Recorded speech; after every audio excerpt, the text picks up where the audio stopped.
खाइए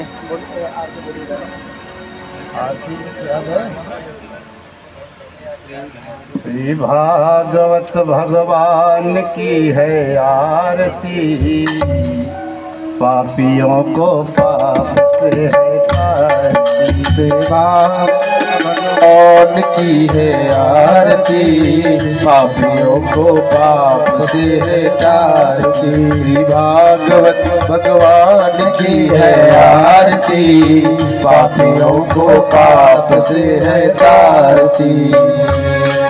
ये अमर ग्रंथ ये मुक्ति पंथ ये पंचम वेद निराला है, ज्योति जगाने वाला। हे अमर ग्रंथ हे मुक्ति पंथ हे पंचम वेद निराला, नव ज्योति जगाने वाला। नव ज्योति जगाने वाला, नव ज्योति जगाने वाला। हरि नाम यही हरि धाम यही, हरि नाम यही हरि धाम यही, हरि नाम यही हरि धाम यही, हरि नाम यही हरि धाम यही। जग के मंगल की आरती, पापियों की है आरती। श्री भागवत भगवान की है आरती, पापियों को पाप से है आरती। श्री भागवत भगवान की है आरती, पापियों को है आरती।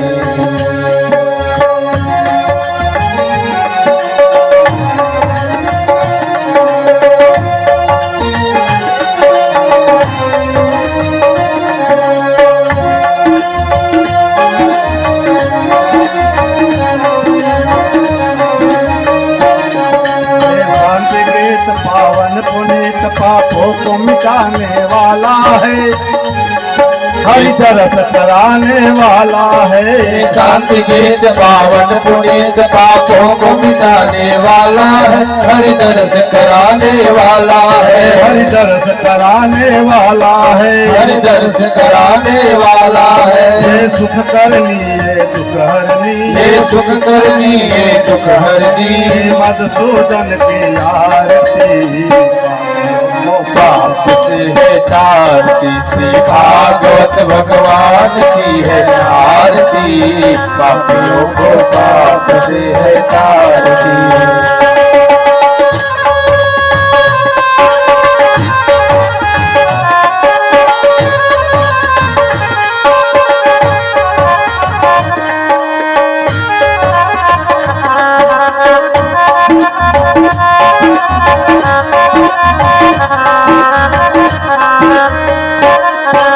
मधुर बोल ये मधुर बोल सतपंथ खोल, सतमार्ग दिखाने वाला है, बिगड़ी को बनाने वाला है। मधुर बोल सतपंथ खोल, सतमार्ग बताने वाला है, बिगड़ी को बनाने वाला है, बिगड़ी को बनाने वाला है, बिगड़ी को बनाने वाला है। श्री राम यही घन श्याम यही, श्री राम यही घन श्याम यही, श्री राम यही घन श्याम यही, श्री राम यही घन श्याम यही। उनके महिमा की आरती, पापियों को पाप से है तारती। श्री भागवत भगवान की है आरती, पापियों को पाप से है तारती। भागवत भगवान की है आरती, पापियों को पाप से है तारती। गौरम करुणावतारम संसार सारम भुजगेन्द्रहारम, भवं भवामि सहितं भवामि। त्वमेव माता च पिता त्वमेव, त्वमेव बन्धुः कस्ता त्वमेव, त्वमेव विद्या द्रविणं त्वमेव, त्वमेव सर्वं मम देव देव। भागवत भगवान की है आरती, पापियों को पाप से है तारती। श्री भागवत भगवान की है आरती, पापियों को पाप से भगवान की है आरती, पापियों को पाप से है तारती। माल बंदे धाम की पार्वती, हर हर पापियों को पाप से है तारती। ओम जले नसीब पुष्पाञ्जलिकरणं पुष्पैः देवाभिवन्दनम् आत्माभिवन्दनं परमात्माभिवन्दनं वन्दनं प्रतिवन्दनम् ओम जमेन जमय जन्ददेवासानि धर्माणि प्रथमान्यासन्नते हनाकं महिमानः सचन्दचित्रपूर्वे साध्याः सन्ति देवाः मन्त्रपुष्पाञ्जलिः समर्पयामि। बोलिए श्री वृंदावन बिहारी लाल की जय, नारायण भगवान की जय हो। श्री वृंदावन बिहारी लाल की जय हो। काशी धाम की जय हो। अयोध्या धाम की जय हो। मथुरा धाम की जय हो। ओम नमः पार्वती पतये हर हर महादेव। जय जय श्री राधे। सभी भक्तजन अपने अपने स्थान पर विराजमान हो जाएं। आज की प्रथम कथा प्रारंभ होने जा रही। सभी भक्तजन अपने अपने स्थान पर विराजमान हो जाएं। बोलिए श्री वृंदावन बिहारी लाल की श्री हरि श्री राधे राधे। सभी श्रद्धालु श्रोता बंधु, जहाँ तक इसी ध्वनि यंत्र के द्वारा आवाज़ पहुँच रही है, आज प्रथम दिवस है। काफ़ी समय सब कुछ करने में, कलश यात्रा निकालने में निकल गया है। इसलिए जहाँ तक आवाज़ जाती है, जितने श्रद्धालु हैं सब उपस्थित हों इस पंडाल में और भगवान की अमृतमयी कथा का पान करें और अपने जीवन को धन्य बनावें। इसलिए जहाँ तक मेरी आवाज़ पहुँच रही है, आप सब श्रोता बंधु अवश्य पधारें। समय कल से तो 2 बजे से ही प्रारंभ हो जाएगी कथा, शाम 6 साढ़े 6 बजे तक चलेगी। आज चूँकि काफ़ी विलम्ब हुआ है, इसलिए आज 1 घंटे जो भी भगवान की इच्छा होगी कथा चलेगी, उसके अनुसार जो है आप कथा सुने। कल से समय पे पधारे। सभी श्रद्धालु भक्त लोग बैठ जाएं। ओम हरि ओम। गुरुर्ब्रह्मा गुरुर्विष्णु गुरुर्देवो महेश्वरः गुरुर्साक्षात् परं ब्रह्म तस्मै श्री गुरुवे नमः। कृष्णाय वासुदेवाय हरे परमात्मने प्रणतः क्लेशनाशाय गोविन्दाय नमो नमः। नीलाम्बुजश्यामलकोमलाङ्गं सीतासमारोपितवामभागं पाणो महासायकचारुचापं नमामि रामं रघुवंशनाथम्। आपदामपहर्तारं दातारं सर्वसम्पदां लोकाभिरामं श्रीरामं भूयो भूयो नमाम्यहम्। वन्दे विदेहतनया पदपुण्डरीकं कैशोरसौरभ समाहितयोगिचित्तं हन्तुं तितापमनिशं मुनिहंससेव्यं शनमानिशालिपरिपेतपरागपुञ्जम्।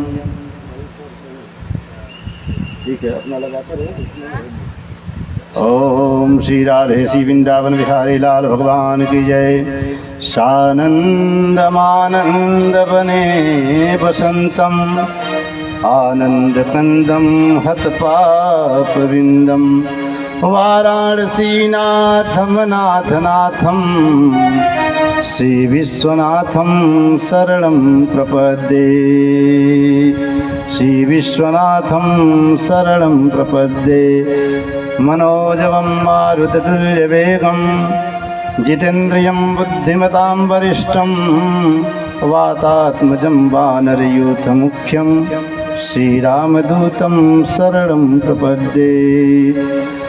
नारायणं नमस्कृत्य नरं चैव नरोत्तमं देवीं सरस्वतीं व्यासं ततो जयमुदीरयेत्।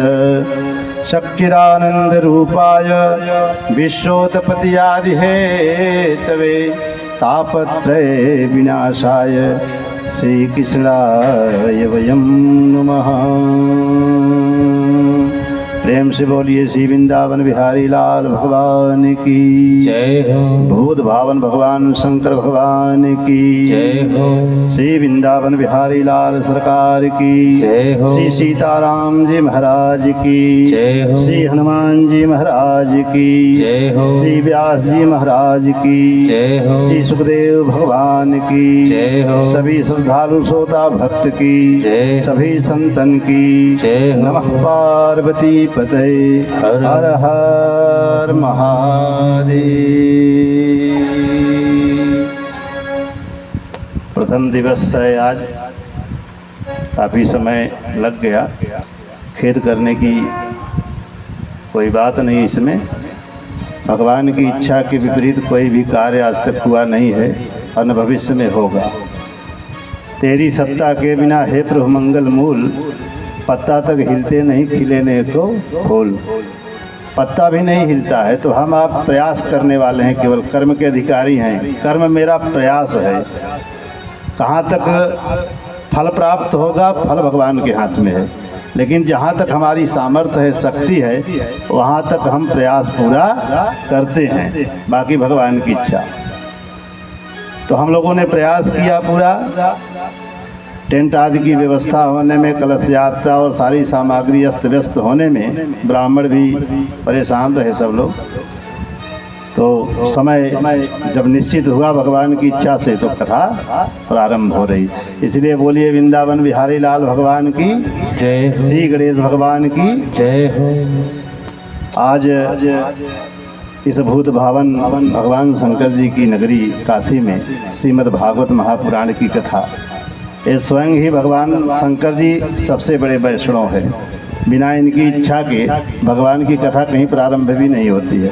पहले श्रोता नहीं होगा, भक्त नहीं तो भगवान नहीं, भक्त से ही तो भगवान है।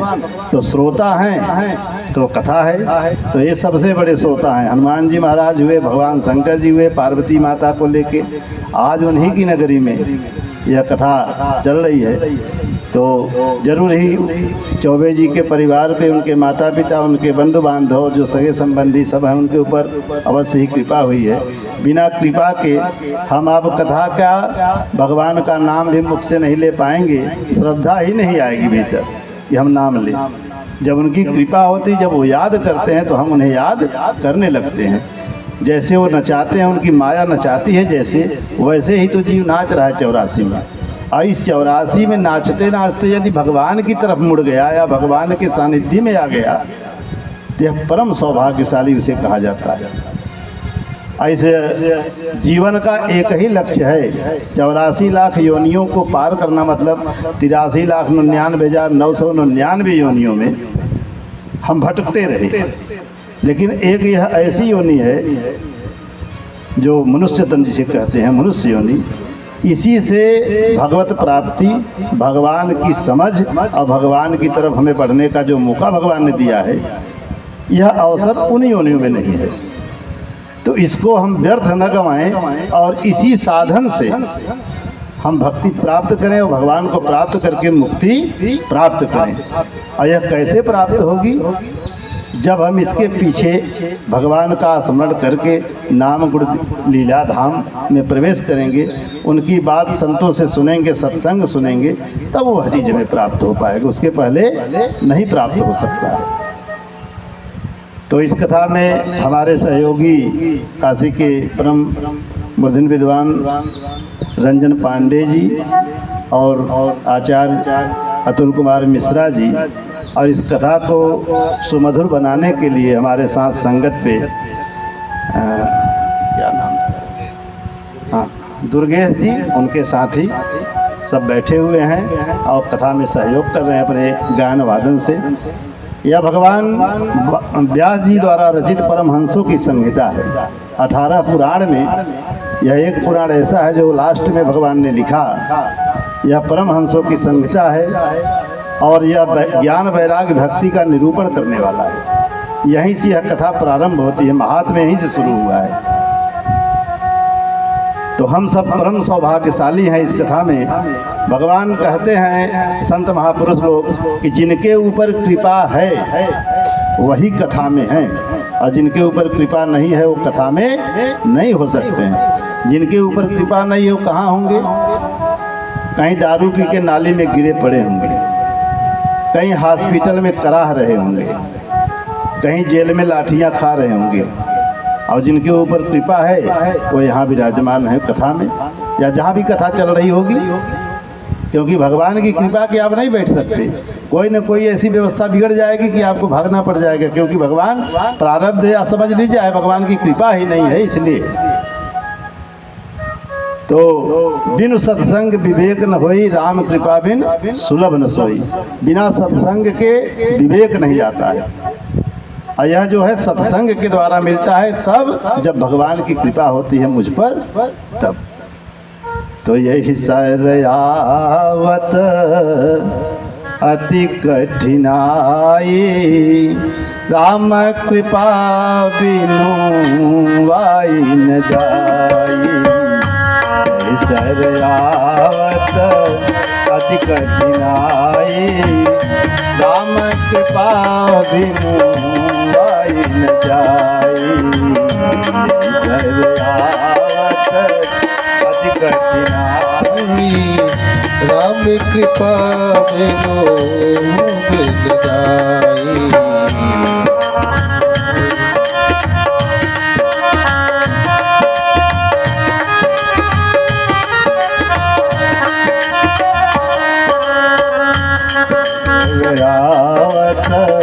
अति कठिनाई, राम कृपा बिनु वाई न जाई। विद्यावत वही कठिनाई, राम कृपा बिनु आई न जाई। गृह कारज ना जंजाला, गृह कारज ना जंजाला। जे अति दुर्गम सल विशाला, जे अति दुर्गम सल विशाला, जे अति दुर्गम सल विशाला।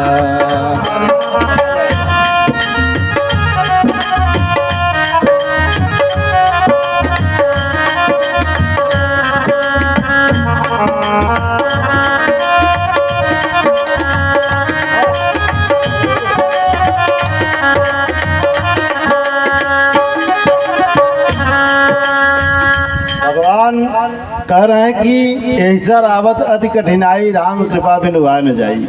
इतनी कठिनता है भगवान की तरफ बढ़ने में।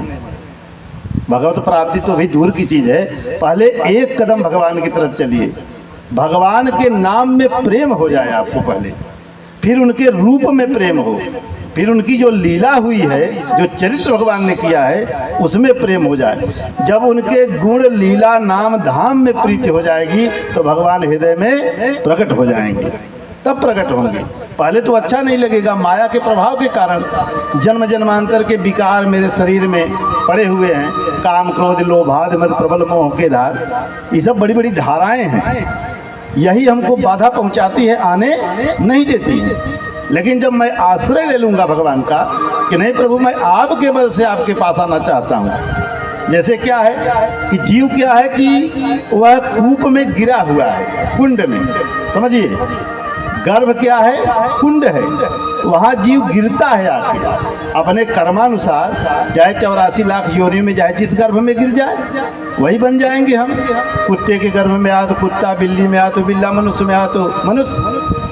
तो हम तो गिर गए अपने कर्म के अनुसार, आचरण के अनुसार हम गिर गए 84 के गर्भ में। लेकिन जीव क्या कहता है कि ठीक है, मैं तो गिर गया हूँ, मैं आपके पास नहीं आ पाऊँगा, मेरे पास कोई साधन नहीं है। लेकिन हे परमात्मा, आप तो उतर सकते हो ना मुझे बचाने के लिए, आप उतर के मुझे निकाल लीजिए।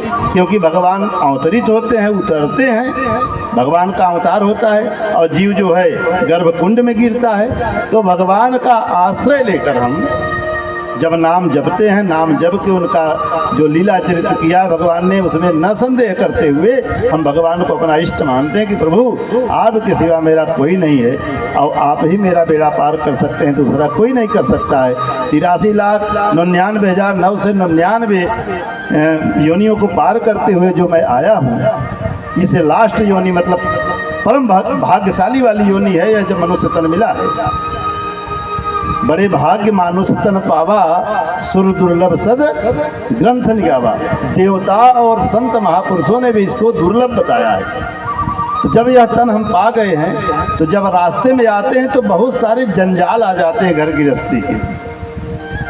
ये काम कर लीजिए, ये काम कर लीजिए, उसको नाती पोता कोई दवा दिलवा दीजिए, ये कर दीजिए, हम नहीं जा पाएंगे, शादी है, विवाह है, या है वाह है, तमाम बातें आ जाएंगी। गृह कारज नाना जंजाला, जे अति दुर्गम शैल विशाला। ये बड़े बड़े पर्वत के समान है, इनको लाघ पाना बड़ा मुश्किल है। यह कब हम पहुँचेंगे? जब भगवान की मेरे ऊपर कृपा हो जाएगी कि प्रभु हम नहीं पहुँच पाएंगे कथा में, आप मेरे ऊपर कृपा कर दीजिएगा तो मैं पहुँच जाऊँगी, नहीं तो नहीं पहुँच पाऊँगी। ऐसी मेरे ऊपर कृपा करिए। इसके बाद क्या आता है, जब भगवान कहते थे चलो भाई ठीक है, तो आप जैसे ही चलते हैं वैसे ही दिमाग में बहुत सारी बातें आ जाती हैं कि चौबे जी ने तो हमारे यहाँ कभी आए नहीं, हम कहाँ जाएं। सारी बातें अब तर्क करेंगी। तो गोस्वामी जी लिखते हैं कि गृह कारज ना जंजाला, जे अति दुर्गम शैल विशाला। गृह कारज ना जंजाला, ये अति दुर्गम शैल विशाला। गृह कारज ना जंजाला, ये अति दुर्गम शैल विशाला। जंजाला, ये अति दुर्गम शैल विशाला। जातई नीद जाओ करी कष्ट, जाई पुण्य कोई, जातई नीद जुड़ाई होई। जाओ करी कष्ट, जाई पुण्य कोई, जातई नीद जुड़ाई होई। अगर कष्ट करके हम चले भी गए और वहाँ जाके कुर्सी आसन ले लिए, फैन चल रहा है, बैठ गए तो निद्रा रानी झोंक देती हैं, निद्रा आने लगती है। अब निद्रा में व्यवधान पड़ने लगा, क्योंकि वह निद्रा आने आके छाप लेंगी, अब आपको कथा सुनने नहीं देंगी। क्यों? क्योंकि जन्म जन्मांतर का पुण्य नहीं है कथा सुनने का, पाप आके छा लेता है। लेकिन अगर बार बार आप कथा में पहुँचते हैं तो पाप उड़ भी जाएंगे, पाप बहुत देर तक टिकने वाले नहीं है। कैसे? जैसे सूर्य नारायण के प्रकाश को बदली कभी ढक सकती है, 10-20 मिनट 1-2 घंटा ढक सकती है, इसके ज़्यादा नहीं ढक सकती है। ऐसे ही जो पाप है बहुत देर तक नहीं टिकने वाले हैं। आप आके बैठिए, प्रयास करिए कि मैं कथा सुनूं, और जब निद्रा आवे तो भगवान का नाम स्मरण करिए। बोलिए श्री राधे राधे, राधे राधे नाम करिए, कृष्ण कृष्ण भगवान का नाम लीजिए, राम राम कहिए, सारे नाम भगवान के हैं। भगवान के नाम में कोई भेद नहीं, भगवान और गुरु एक ही होते हैं, इसमें कोई संदेह करने की चीज़ नहीं है। तो जब वहाँ आ गए तो कुतर्क की नदियाँ चलने लगती हैं। पहले तो निद्रा आएगी, निद्रा के बाद कुतर्क चलेगा कि हमसे उनका संबंध कैसा हो, कभी हमारे यहाँ नहीं आए, मुझे निमंत्रण दिए हैं तो मैं क्यों जाऊँ। ऐसी बातें, बहुत सारी बातें, इन बातों का ध्यान जरा सा भी नहीं करना चाहिए। किसमें? कथा में। और व्यवहार में करिए, कोई बात नहीं है, मत आइए, लेकिन कथा भगवान की आ जाए तो वहाँ अवश्य जाइए। निमंत्रण मिला हो और चाहे न मिला हो, वहाँ अवश्य जाइए, क्योंकि हम भगवान की, अपने प्रभु की कथा सुनने जा रहे हैं। क्योंकि हमको तो प्रभु से प्रेम है ना, दूसरे से नहीं मतलब है। निमंत्रण दिए चाहे नहीं दिए उनका मर्जी है, लेकिन हम बगल में हैं, कहीं हैं, हम कथा सुनने अवश्य जाएंगे। तो जीवन का एक लक्ष्य है भगवत प्राप्ति। उसी के विषय में इस 18 पुराण रचने के बाद जब व्यास जी को शांति नहीं मिली तो इस पुराण की रचना किया उन्होंने, श्रीमद् भागवत पुराण की। क्यों किया? 17 पुराण तो और लिखे थे। क्योंकि इसमें नारद जी ने कहा कि बाल लीला का वर्णन नहीं है हमारे प्रभु का, आप बाल लीला का वर्णन करिए प्रभु का। जब तक भगवान के लीला नाम धाम का वर्णन नहीं कर पाएंगे तब तक भक्ति वह प्राप्त नहीं होगी। जब तक भक्ति प्राप्त नहीं होगी तब तक परम शांति किसी को नहीं मिलती है। बाहर की संपदा से शांति नहीं मिलती कभी। बाहर की संपदा जितना है यह सब माया की संपदा है।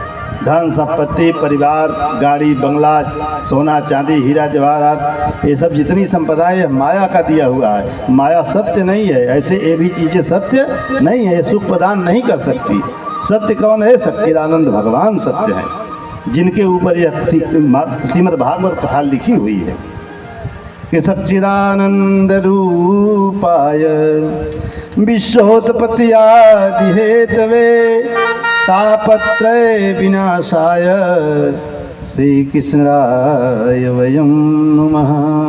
हम सब उस परमात्मा की वंदना करते हैं जो तीनों काल में सत्य है और इस उत्पत्ति, संहार, पालन का कारण है। जब चाहता है उत्पत्ति करता है, पालन करता है, अपने आप में उसको समाप्त कर देता है। यह उसकी लीला है क्या? लेकिन इस लीला में अज्ञानता के कारण जीव फंसा हुआ है और उसको मैं और मोर तोड़ते माया है, मेरा है, यह तेरा है, इसी में फंसा हुआ है। और इसी में आज से नहीं फंसा है, हजारों जन्म कल्प बीत गए, यह छूट ही नहीं रहा। उसी निराकरण के लिए सूत जी महाराज से सौनक आदि ऋषि पूछ रहे हैं। नैमी सारण में यह कथा चल रही है। लखनऊ के पास सीतापुर है, वहाँ तो नैमी सारण बहुत पुराना तीर्थ है। वहाँ 88,000 ऋषि इकट्ठा हुए हैं और सूत जी महाराज आए हैं। उनका भव्य स्वागत किया है उन लोगों ने और गुरु महाराज समझ के बैठाया है। बैठा करके उनका आचमनी प्राणायाम करा के उनको सारी व्यवस्था करके पैर पड़कर माथे रख कर कहा कि हे प्रभु, आप वेद वेदांत को जानने वाले हैं और इस पुराण को जानने वाले हैं, समस्त पुराण आपको मालूम है। आप ऐसी कथा हमको सुनाइए जिससे यह जीवन मेरा धन्य हो जाए, यह मनुष्य तन जो हम पाए हैं इससे हमारी मुक्ति हो जाए। जो महात्मा हम बने हैं, संत बने हैं, तो केवल रूप न रह जाए, अंदर से भी हमारी संत प्रवृत्ति आ जाए मेरे भीतर। ऐसा आशीर्वाद प्रदान करिए, ऐसी कथा हमें सुनाइए। तो 1000 वर्ष में पूर्ण होने वाले यज्ञ का अनुष्ठान उन लोगों ने किया। तय हुआ कि कौन सी जमीन अच्छी है जहाँ यह यज्ञ किया जाए। तो 88,000 ऋषियों ने ब्रह्मा जी को याद किया, स्मरण किया। ब्रह्मा जी प्रकट हुए और कहने लगे, पूछने लगे उनसे कि महाराज, आपने सृष्टि रचा है, इस तीनों लोक में किस जगह पे यह अनुष्ठान किया जाए? भारत भूमि में अच्छा है तो भारत भूमि में, या जहाँ भी अच्छा हो। तो ब्रह्मा जी ने एक चक्र चलाया और कहा कि इसकी नीमी जहाँ शांत हो जाएगी वहीं आप लोग यज्ञ अनुष्ठान करिएगा।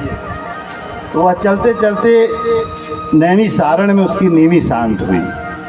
तो उसी जगह पे 1000 वर्ष में पूर्ण होने वाले अनुष्ठान को, लक्ष्मी नारायण यज्ञ को उन लोगों ने किया और रोज नित्य वहीं भगवान की कथा सुनने लगे।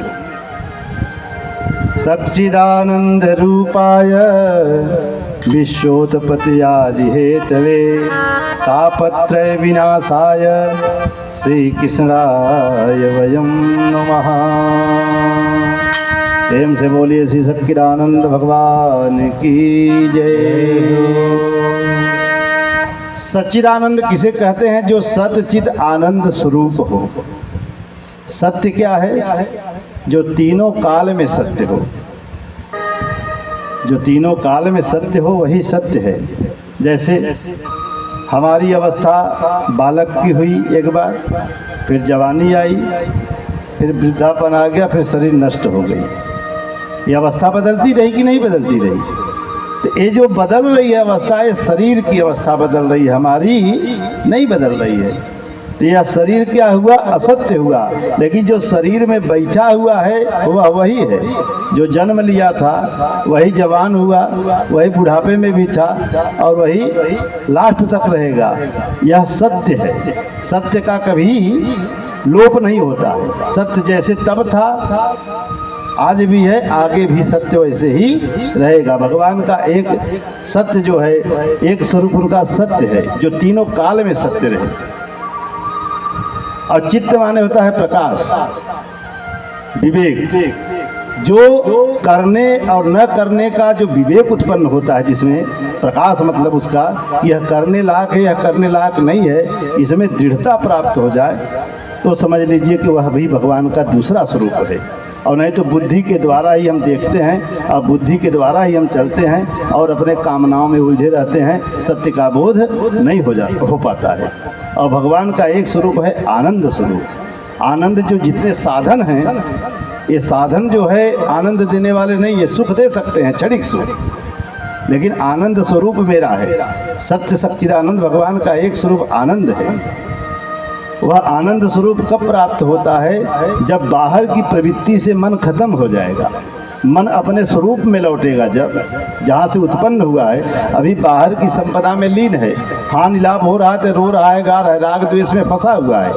ऐसी राग द्वेष के कारण ही हमें दुख होता है। मेरे मन का हो गया तो मैं प्रसन्न हो गया, और मेरे मन के विपरीत हो गया तो मैं दुखी हो गया। इस राग द्वेष से जब यह मन मुक्त होगा, मन कब मुक्त होगा? जब इसकी प्रीति भगवान में हो जाएगी, जब इसकी प्रीति भगवान में होगी और धीरे धीरे संसार छूटने लगेगा। लोक व्यवहार में रहेगा लेकिन उससे आसक्ति अपनी नहीं रहेगी, क्योंकि मेरा मन धीरे धीरे भगवत प्राप्ति की तरफ बढ़ रहा है। और जब हमारा मन संसार की तरफ बढ़ता है तो हमारा मन उसमें लीन हो जाता है, भगवान को छोड़ देता है। तो संसार में जितनी भी चीज़ें हैं असत्य हैं, ये आज हैं कल नष्ट हो जाएंगी, तो एक दिन रोना ही पड़ेगा। इसलिए संत महापुरुष, भागवत महापुराण कथा जितनी भी है, सब हमें आपको भगवान की तरफ ले चलते हैं कि भगवान का तीनों काल में कभी लोप नहीं हुआ है। वो तब भी थे, आज भी हैं, आगे भी वो रहेंगे। इसलिए हमारी मित्रता किनसे हो? हमारा स्वामी कौन हो? हमारा मालिक कौन हो? परमात्मा हो। परमात्मा से प्रेम कर लेंगे तो जीवन में कभी दुख झेलना नहीं पड़ेगा। आज हम हैं, कल रहेंगे कि नहीं इसकी कोई गारंटी नहीं है, लेकिन सच्चिदानंद भगवान ने सृष्टि बनाया है, वो रहेंगे। और वो इतने दयालु हैं कि पूछिए मत। आप केवल प्रेम कर लीजिए, वो आपके साथ साथ चलने वाले हैं। इसका साधन है सत्संग करिए, भजन करिए, गुरु महाराज के चरण की सेवा करिए, उनसे दीक्षा का दान लीजिए, दीक्षा दे दें, उनको गुरु महाराज को भगवान स्वरूप मान के उनकी बातों पे चलिए। गुरु के वचन प्रतीत न जेहि, सपने सुगम न सुख सिद्धि तेहि। कभी सिद्धि नहीं प्राप्त हो सकती अगर गुरु के वचनों में प्रेम नहीं है, आपने गुरु नहीं किया है। गुरु किया है तो गुरु को भगवान स्वरूप मानिए, उसमें जरा सा भी भेद मत रखिए। काले हैं, गोरे हैं, छोटे हैं, कैसे हैं, उनकी लीला को मत ध्यान दीजिए। ये हमारे गुरु महाराज हैं, बस जो ज्ञान उपदेश कर दिया इसी से हमारा कल्याण हो जाएगा। जो मेरे पास मैं इन गुरु महाराज को अर्पित करूँगा, क्योंकि गुरु और भगवान में कोई भेद नहीं है। नर शरीर पकड़ के भगवान ही तो गुरु हैं। गुरु नारायणम स्वयं, भगवान स्वयं ही गुरु हैं, बन के आए। अब उनमें अगर भेद हुआ तो फिर जो ज्ञान आपको मिला वो ज्ञान किसी काम का नहीं रह जाएगा। इसलिए भजन करिए, सत्संग करिए, जितना हो सके संतों का आश्रय लीजिए। घर में किताबें पढ़ी हैं, धर्म ग्रंथ पढ़े हैं, उनका आश्रय लीजिए। बहुत ज़्यादा जीवन नहीं है, छोटा सा जीवन है। समझते समझते 50-60 साल निकल जाता है, आदमी समझ नहीं पाता है और मृत्यु का किनारा आ जाता है। इसलिए जितना आश्रय बताए गए हैं धर्मशास्त्र में, उनका आश्रय लेंगे तो अवश्य ही कल्याण हो जाएगा और भगवत प्राप्ति हो जाएगी। कि जिंदगी एक किराए का घर है, एक न एक दिन बदलना पड़ेगा। जिंदगी एक किराए का घर है, जिंदगी एक किराए का घर है, एक न एक दिन बदलना पड़ेगा। जिंदगी एक किराए का घर है, एक न एक दिन बदलना पड़ेगा। जिंदगी एक किराए का घर है, एक न एक दिन बदलना पड़ेगा।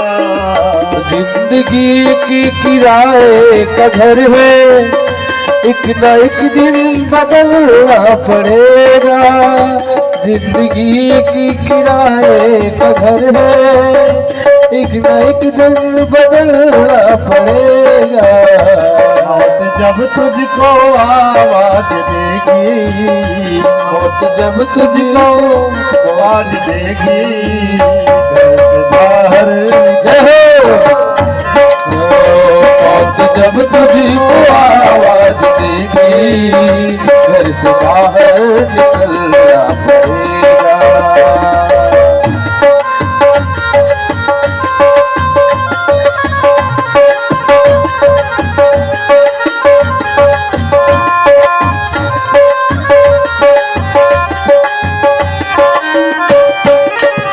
श्री राधे।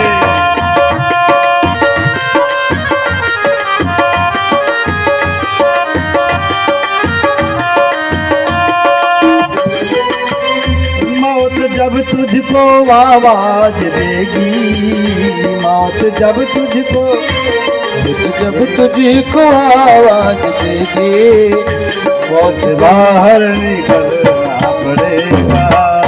मौत जब तुझको आवाज देगी, घर से बाहर निकलना पड़ेगा।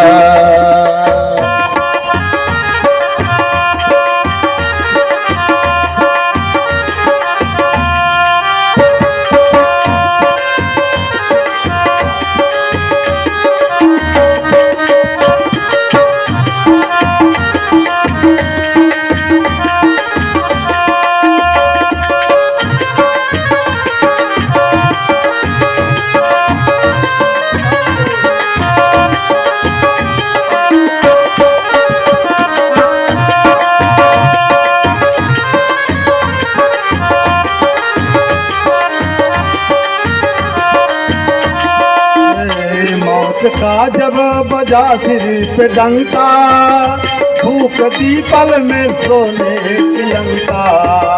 मौत का जब बजा सिर पे डंका, भूख दी पल में डंका। मौत का जब बजा सिर पे डंका, भूख दी पल में सोने की लंका।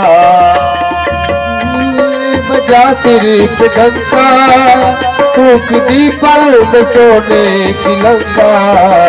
कर गई मौत रावण का बंका, कर गई मौत रावण का बंका।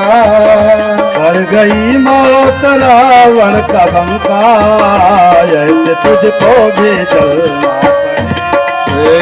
जिंदगी की किराए का घर है, इसमें निकलना पड़े।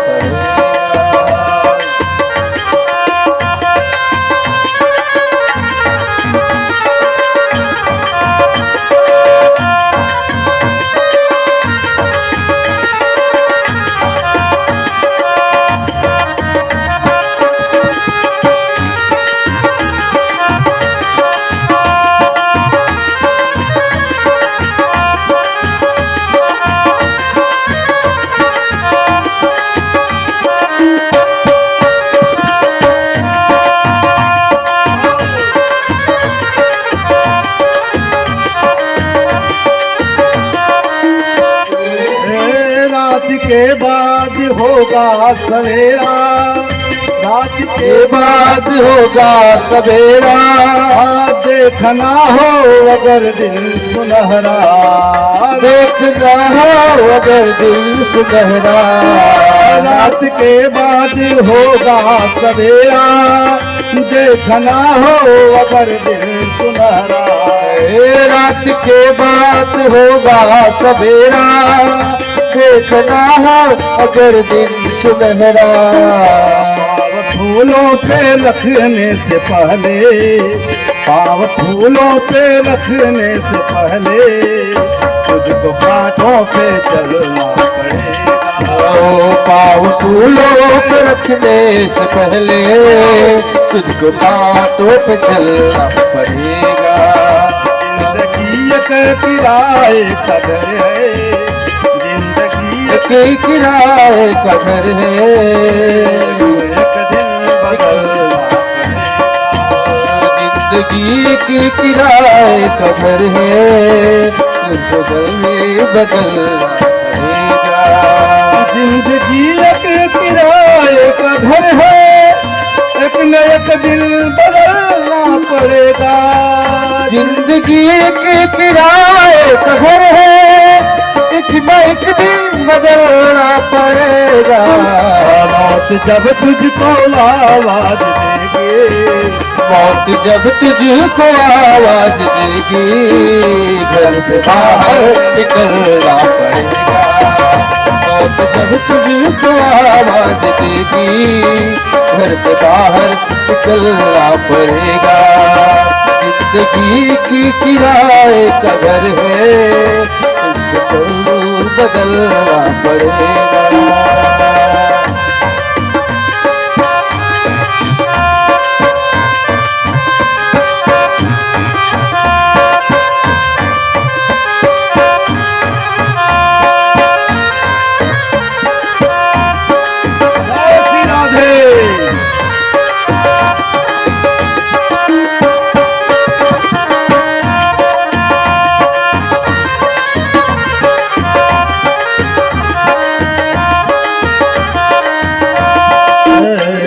तसव्वुर ये जोश और जवानी, चंद लम्हों की है ये कहानी। ये तसव्वुर ये जोश और जवानी, चंद लम्हों की है ये कहानी। ये तसव्वुर ये जोश जवानी, चंद लम्हों की है जिंदगानी। ये दिया शाम तक देख लेना, ए दिया शाम तक देख लेना, चढ़ते सूरज को ढलना पड़ेगा। ए दिया शाम तक लेना, सूरज को ढलना पड़ेगा। जिंदगी एक किराए का घर है, इसको तुमको बदलना पड़ेगा। जिंदगी एक किराए का घर है, एक न एक दिन बदलना पड़ेगा। जिंदगी की किराए का घर है, एक न एक दिन बदलना पड़ेगा। मौत जब तुझको आवाज देगी, मौत जब तुझको आवाज देगी, घर से बाहर निकलना पड़ेगा। मौत जब तुझको आवाज देगी, घर से बाहर निकलना पड़ेगा। जिंदगी एक किराए का घर है, एक न एक दिन बदलना पड़ेगा। और सियावर रामचंद्र भगवान की जय श्री हो। वृंदावन बिहारी लाल की जय हो। श्री राधा रानी महारानी की जय हो। जीवन बहुत छोटा है, समझिए तो बहुत छोटा है, और उसमें नाना प्रकार की बातें हैं। संसार में जीना भी है, संसार के साथ व्यवहार भी करना है। व्यवहार कैसे करना है?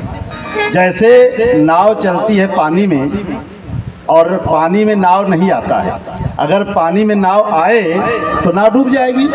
हम संसार में रहेंगे, बाल बच्चे, परिवार, रिश्तेदार, सगे संबंधी, लेना देना लादना सब रहेगा, लेकिन कैसे चलना है? जैसे नाव चलती है पानी में और पानी नाव में नहीं आता है। अगर नाव में पानी आवे तो नाव डूब जाएगी। हम संसार में चलेंगे, सब कुछ करेंगे। महात्मा लोग भी वही करते हैं, अंतर नहीं है। हम कपड़ा पहनते हैं, वो भी कपड़ा पहनते हैं। हम भी बढ़िया पदार्थ खाते हैं, वो भी खाते हैं। और गृहस्थ महात्माओं के पास तो परिवार भी है, लेकिन फिर भी अंतर है कि नहीं? वो पूजनीय है। क्यों? जीने की कला सीखनी पड़ेगी। कैसे सीखना है? उनकी आसक्ति परमात्मा में होती है और हमारी आसक्ति कहाँ है? गृहस्थी में। हम इसे सत्य मान के बैठे हैं और महात्मा लोग परमात्मा को सत्य मान के बैठे हैं। बस इतना ही अंतर है। गृहस्थी की सारी सामान टूट जाएगी, नष्ट हो जाएगी, उनको दुख नहीं होगा, और गृहस्थ वालों को दुख हो जाएगा। और महात्माओं का क्या है? उनका अगर एक दिन का भजन छूट गया, एक दिन भगवान का नाम छूट गया, पूजा नहीं कर पाए, फंस गए, तो उनको लगेगा कि आज मेरा सारा धन लुट गया। यही अंतर है। जीने की कला ही जीवन है।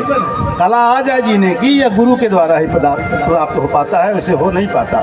जब तक गुरु संत महापुरुष न मिल जाएं तब तक यह कला मिलती नहीं है। इसलिए हम आसक्ति लगाएंगे भगवान में और संसार में लोक व्यवहार का काम करेंगे। जीवन बहुत छोटा है, एक न एक दिन आदमी शरीर छोड़ के चला ही जाता है। तो ग्याल व्याल मुखग्रास तास निर्णास हेतवे श्रीमद्भागवतम शास्त्रम कलौकीरेण वासितम। हम लोग काल और व्याल, काल रूपी अजगर के मुख में बैठे हुए हैं। कि हाँ बैठे हुए हैं काल रूपी अजगर के मुख में। वह जब ऐसे दबा देगा तो हमारा जीवन समाप्त हो जाएगा। क्यों? जैसे कि आयु चल रही है, दांत हिलने लगा, रोशनी कम हो गई, बाल पकने लगा, ये सब क्या है? ये सब आपको बता रहा है कि आपका जीवन धीरे धीरे क्षीण हो रहा है। ये सब चिट्ठियां हैं। समझना चाहिए कि मैंने भगवान का भजन किया, इतना जीवन बीत गया, इतना समय बीत गया, किया कि नहीं, उस पर विचार करिए, सदगुरु के पास जाइए, ज्ञान लीजिए। काल व्याल मुखग्रास तास निर्णास हेतु। अजगर के मुख में बैठा जीवन है, बुल्ले के समान है। जब फट जाए, जब वह दबा दे मुख, काम खत्म। इसमें क्या अर्जन करना है? भगवान के नाम का अर्जन करिए, भजन करिए, स्वाध्याय करिए। कहीं कोई कथा कह रहा है वहाँ जाके श्रवण करिए। एक एक पग आप जो बढ़ाएंगे वह अश्वमेध यज्ञ के बराबर होगा। एक एक पग आप चलिए केवल भगवान के नाम को लेकर कि हम भगवान की कथा सुनने चल रहे हैं। देखिए भगवान आपके हृदय में आके बैठ जाएंगे। और श्रीमद् भागवत महापुराण का एक अक्षर, आधा अक्षर, एक चौथाई भी पद है श्लोक। यदि आप इसे गाते हैं या सुनते हैं तो कई कपिला गौदान के बराबर फल मिल जाएगा आपको, अश्वमेध यज्ञ का फल मिल जाएगा। कलयुग में इससे बड़ा कोई साधन नहीं है। कलयुग में सबसे बड़ा यज्ञ यही है।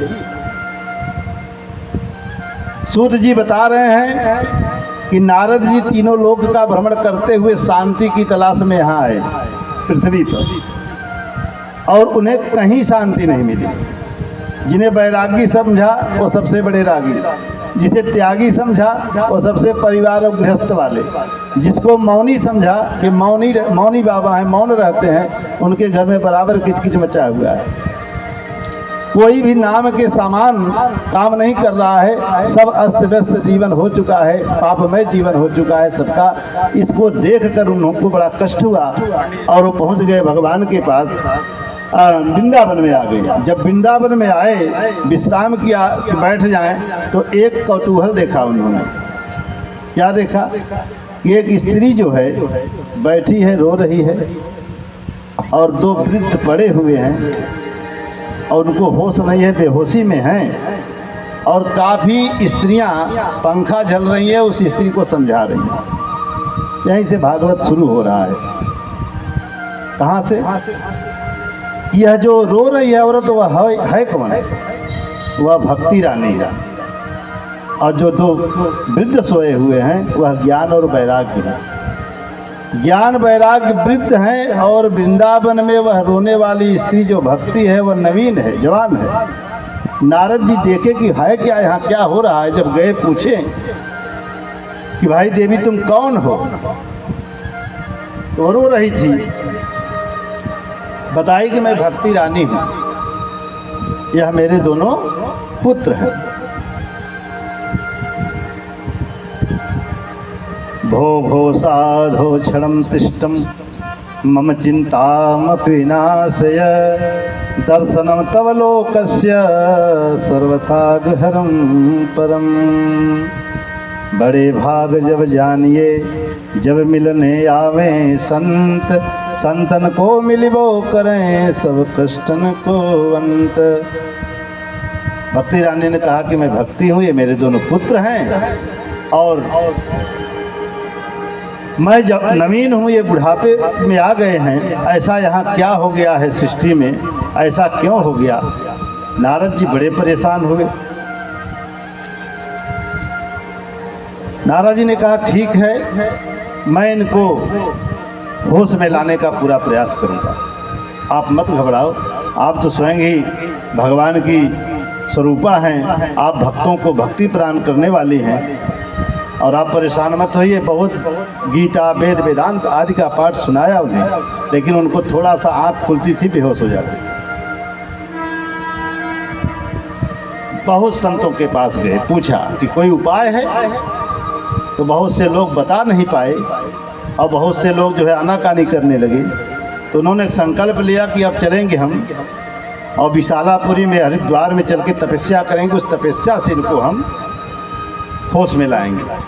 तो उस समय आकाशवाणी हुई कि हे नारद, तुम सत्कर्म करो, सत्कर्म से होश में आ जाएंगे। जैसे ही वहाँ पहुँचे तो वहाँ सनकादि मुनि चारों भाई लोग आ रहे थे वहाँ सत्संग करने के लिए। नारद जी को व्याकुल देखा जब, तो पूछे कि नारद जी आप इतने व्याकुल के हैं, बात क्या है? सारा वृत्तांत उन्होंने सुनाया कि मैं तीनों लोक का भ्रमण करते करते मैं शांति की तलाश में मैं आया और मुझे कहीं शांति नहीं मिली। मैं वृंदावन में गया तो वहाँ एक कौतूहल देखा, एक जो है स्त्री रो रही है, रुदन कर रही है और दो बेटे उसके वृद्ध पड़े हुए हैं, होश में नहीं आ रहे हैं। उनको जगाने का मैंने बहुत सारा प्रयास किया, वेद वेदांत गीता आदि का पाठ सुनाया, फिर भी होश में नहीं आए। तो मैं यहाँ हरिद्वार में तपस्या करने के लिए मैं आ गया कि मैं तप करके उनको जगाऊंगा। तो सनकादि मुनि मुस्कुराए और कहा कि उसकी आवश्यकता नहीं है, ऐसा करो आप कि आप उन लोगों को श्रीमद् भागवत महापुराण सुनवाइए। श्रीमद् भागवत महापुराण की कथा सुनवाएंगे, वो होश में आ जाएंगे। तो उन्होंने स्थान बताया कि आनंद तट पर व्यवस्था बनाइए, वहीं कथा करेंगे। और स्वयं ही भक्ति रानी अपने पुत्रों को लेकर चली आएगी। अब एक कथा क्या कह रही है कि भक्ति क्यों रोती है। आज हर व्यक्ति के हृदय में भक्ति है, कम या बेसी सबके भीतर है, लेकिन वह प्रकाशित नहीं है। क्यों नहीं प्रकाशित है? क्योंकि ज्ञान वैराग्य उसके बेहोश में है। भक्ति के पुत्र जो है वो ज्ञान वैराग्य है। हमें ज्ञान नहीं है, वैराग्य नहीं है, तो भक्ति मतलब रोती ही रहेगी जीवन में, उसको कुछ नहीं, शांति नहीं मिलेगी। मंदिर में जाएगा, मूर्ति में जाएगा, भजन करेगा, लेकिन श्रद्धा टिक नहीं पाएगी। कुछ दिन तो बड़े जोर शोर से करेगा, इसके बाद छोड़ देगा, क्योंकि ज्ञान वैराग्य उसके पुत्र जो है बेहोश हैं। भक्ति रो रही है, तो जब भक्ति रो रही है तो आपका मन कैसे लग पाएगा? तो इसके लिए क्या करना पड़ेगा? ज्ञान वैराग्य की प्राप्ति के लिए हमको कहाँ जाना पड़ेगा?